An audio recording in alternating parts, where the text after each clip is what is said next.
Whoa. So the puzzles of your values, your self-worth, how refined it is, how gross it is, how low level, how high level, how mystical. To get mystical, you have to start letting go and giving up what you have, what you want. So you're not attached to, I want to have this, I got to have this. You can do things for selfless reasons. This is the Venus puzzle. And evolving your values. So art evolves gross, like evolves other gross things. There's different steps or stages. We can make things more refined, more beautiful, more aesthetic. You know, like there's more loving.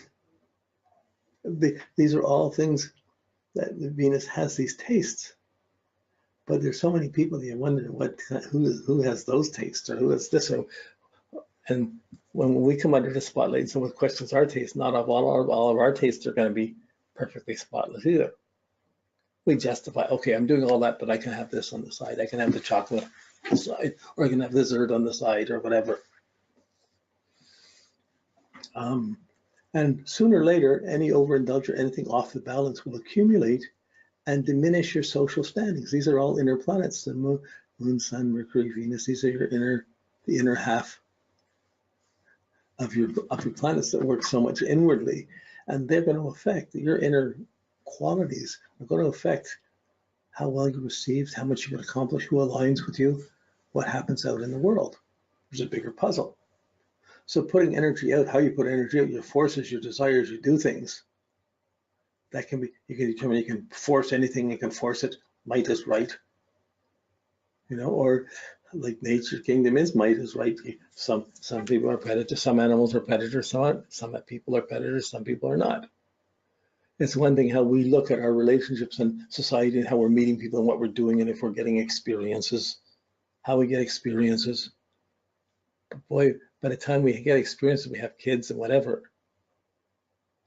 what we have to do to maintain their lives safe so that they get experiences, and how much control we try and make their experience be like our experiences.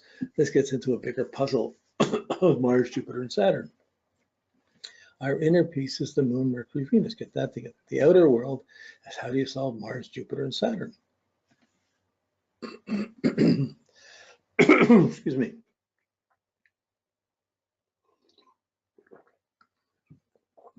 Always, every time you meet someone once, and you get a certain impression of them. Meet them at the time, you may get the same impression, or you may say, oh, and they have this, and you notice something else. And if you have a good friend, you're always learning new things and seeing new things. And over years, we've seen so many things, and we've grown so much together around that diversity is there, how we meet people. Well, we run into planets like that too.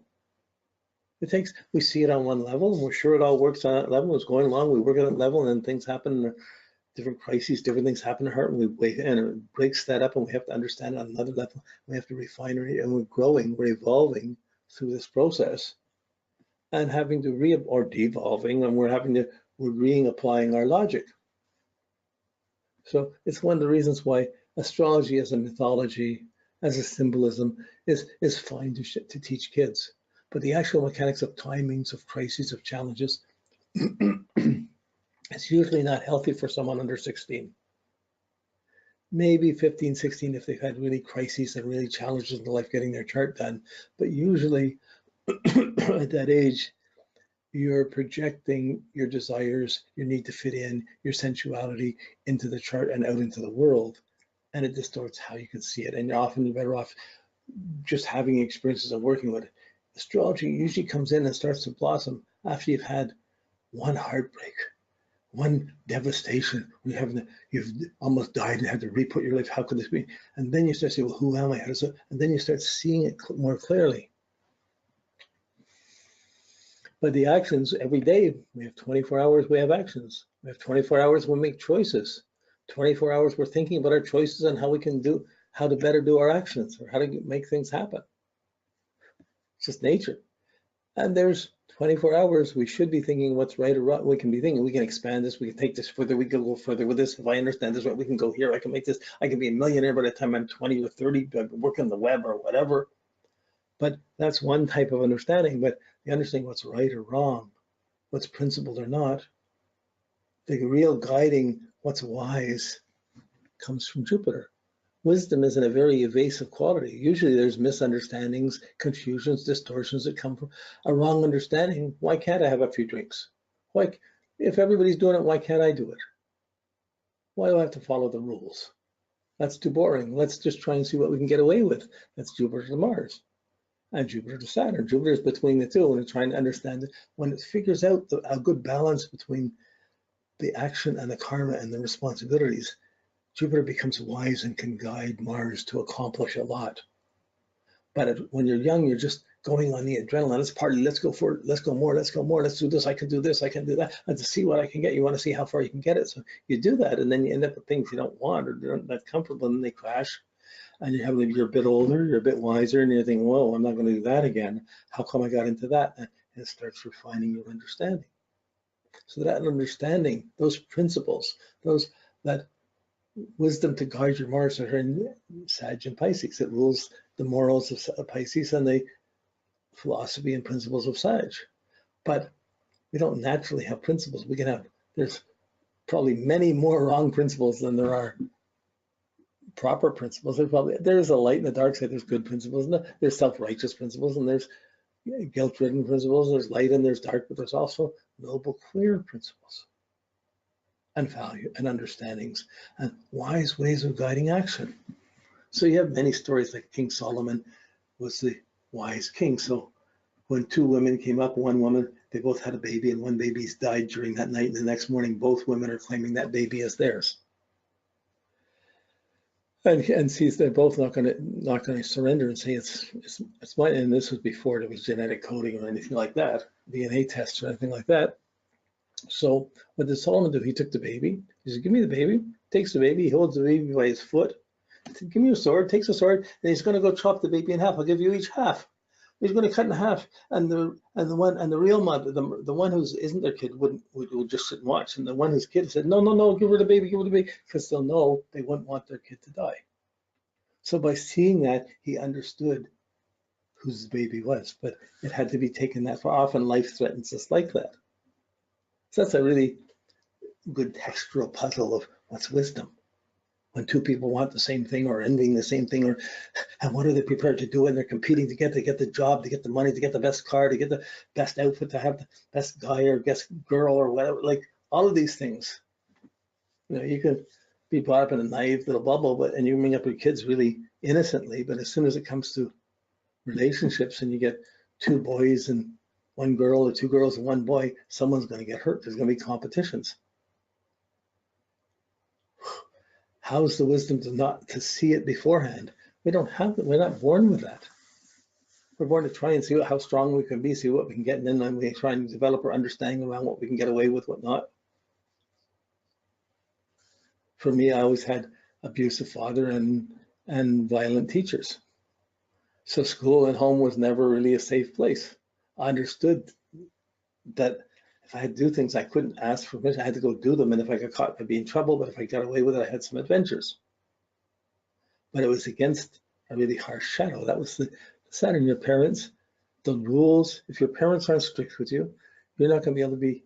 If you don't learn your Saturn lessons from your parents, and your parents are weak or not there, or a family split up or things, your sense of authority diminishes, and you're going to have to learn it from the law, from policemen, or from teachers, or for teachers first, then the law next, then bosses or whatever. Like you run into limits on all these levels.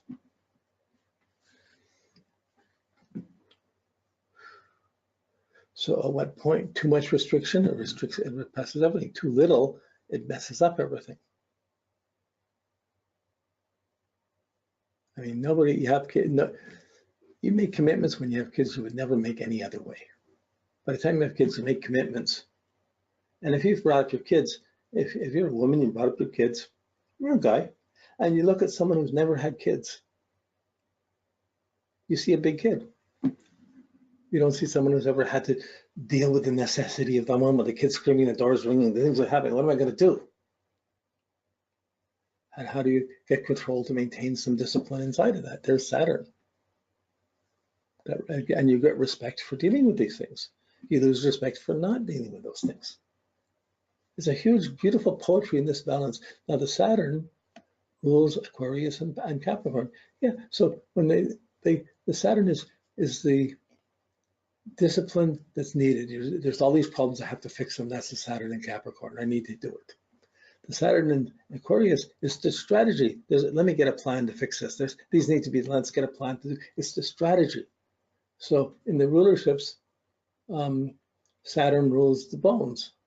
It rules the knees, the skin in the back, but really the knees in Capricorn and the ankles in Aquarius. It rules the bones in Capricorn and the teeth in Aquarius. Like there's a male and female side of the Saturn, just as there is with the Jupiter. Each planet has its special rulership. I'm not going to spend the whole day on it, but I wanted to spend some time thinking through this. Now, whenever the sign is in the sign that it's opposite that it's in, it's called detriment. It doesn't express itself well. We're not going to concentrate on the detriments because that gets into more negative things, but it's not. It's more challenging if you have a planet in a sign, it's got the chance to really reach its potential, and it's the strongest point of rulership. So it becomes important for that to be done well with that planet, and as well as that is, that's going to direct other things to go well in your life.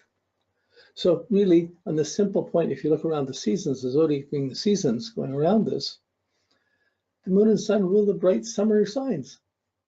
The warm summer sign, things are growing, things are happy. It's playful, cheerful, light. It's the most beautiful, wonderful time of the year.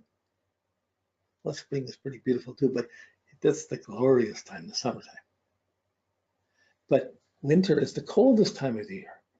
So Capricorn and Aquarius are the first two signs in winter. It's cold, it's difficult to live where there's less darkness. It's difficult to see, it's more restrictive. That's Saturn. Saturn rules Capricorn and Aquarius, the two cold months, the difficult months. We have to be disciplined for. If you haven't done some work or some discrimination through the summer, you're not ready for the fall or for the winter. You get the results. And so the sun, when it's in Capricorn, the sun or moon in Capricorn Aquarius, they're not comfortable. They're controlled. They're restrained. They're restricted. They're inhibited. They don't express themselves well. Okay, it's individual confidence in one's feelings, one's confidence. That's the rulership of the sun, moon, and Leo and Cancer.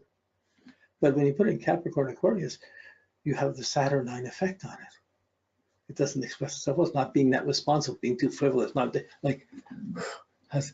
And the same, so the Saturn, really part of this is so important because it's really, when you get to the southern hemisphere, you have to reverse the signs because the rulerships are totally screwed up if you say Saturn and like if springtime is late, if you don't reverse the signs, you know, it's enough that you have Christmas in July or it's Christmas in Cancer. And it's warm and you go out and have a sun bath, you have a sauna or you're in the pool or you're out in the backyard and it's a warm time of year. It's a very different thing. That's a moon tradition, but the real traditions, the winter time is that difficult time, is that austerity, is that Saturnian thing, the winter time, and it rules that. So if you didn't use the sign, these planets will still rule those times of year. But in that rulership, it establishes how the signs are, the understanding of the signs as well.